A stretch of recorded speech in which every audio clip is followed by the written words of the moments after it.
চরম আর্থিক সংকটে ঢাকা দক্ষিণ সিটি কর্পোরেশন। এতে মশক নিধন, বর্জ্য ব্যবস্থাপনা সহ থমকে যাওয়ার পথে উন্নয়ন কাজও। অন্তর্বর্তী সরকারের সময় প্রায় ১,০০০ কোটি টাকা বিল দেয়া আর সাবেক মেয়রের ১৪০০ কোটি টাকার কার্যাদেশ দেওয়ার ঘটনা চাপে ফেলেছে নগর প্রশাসনকে। এমন পরিস্থিতিতে বেতন ভাতা পরিশোধে হিমশিম অবস্থা সংস্থাটির। আর্থিক ব্যবস্থাপনায় গলদ থাকায় এমন তীব্র সংকট তৈরি হয়েছে বলে মত বিশেষজ্ঞদের। নাজিবুর রহমানের রিপোর্ট।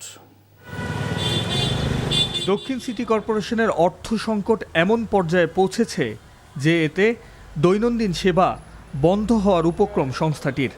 যত্রতত্র বিল পরিশোধ আর উন্নয়নমূলক কাজের ১৪০০ কোটি টাকার কার্যাদেশ চাপ বাড়িয়েছে অভ্যন্তরীণ তহবিলে। তথ্য বলছে ৫ আগস্টের পর চাপ তৈরি করে সাবেক মেয়র সাইদ খোকনের সময়কালের বিলসহ প্রায় ১,০০০ কোটি টাকা বিল পরিশোধ হয়েছে তহবিল থেকে। অন্যদিকে রাজস্ব আদায় হয়েছে অর্ধেকের কম। এতে অর্থ সংকট বেড়েছে সংস্থাটিতে।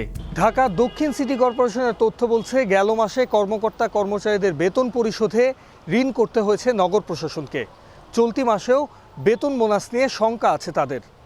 এই চরম অর্থ সংকটের অন্যতম কারণ রাজস্ব আদায়ে ঘাটতি, যা ২০২৪ সালের গণ অভ্যুত্থানের পর উল্লেখযোগ্য হারে কমেছে। রাজস্ব আদায়ে গেল ২ বছর অনেক পিছিয়েছে দক্ষিণ সিটি কর্পোরেশন। ২৩-২৪ অর্থ বছরে রেকর্ড পরিমাণ রাজস্ব আদায় থমকে গেছে বিগত ২ বছরে। এতে দায় আছে রাজস্ব কর্মকর্তাদেরও। রাজস্ব কর্মকর্তাদের মূল কাজটাই হচ্ছে কত বেশি রাজস্ব আদায় করতে পারবেন। তখন সেই ক্ষেত্রে কিন্তু সাফল্য তেমন ছিল না, বরঞ্চ তারা বিভিন্ন ধরনের পলিটিক্যাল এফিলিয়েশনের সাথেই সংযুক্ত থাকবার চেষ্টা করেছেন। শুধু যে উন্নয়ন ব্যয়ের ক্ষেত্রে স্বেচ্ছাচারিতা ছিল এমন না, তার পাশাপাশি অনেক সময় দেখা গিয়েছে যে যেই টাকায় ব্যয় করার কথা তার চেয়ে কয়েক গুণ ব্যয়ের উদাহরণও তৈরি করা হয়েছে।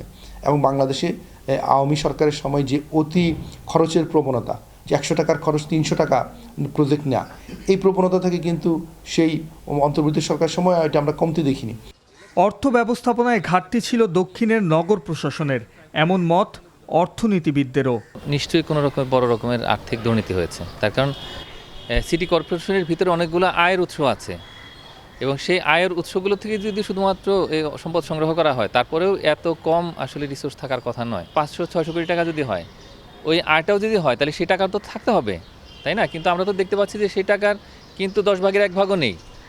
এগুলোই কিন্তু সবচেয়ে আশ্চর্যের বিষয়, যে টাকাগুলো তাহলে কোথায় গেল।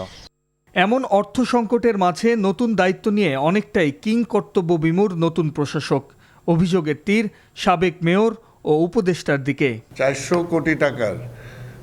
কোটি টাকার যেগুলো কোনো নাই, সমানে শুধু ওইগুলো অ্যাডভান্স তাদের ওয়ার্ক অর্ডার দিয়ে দিচ্ছেন।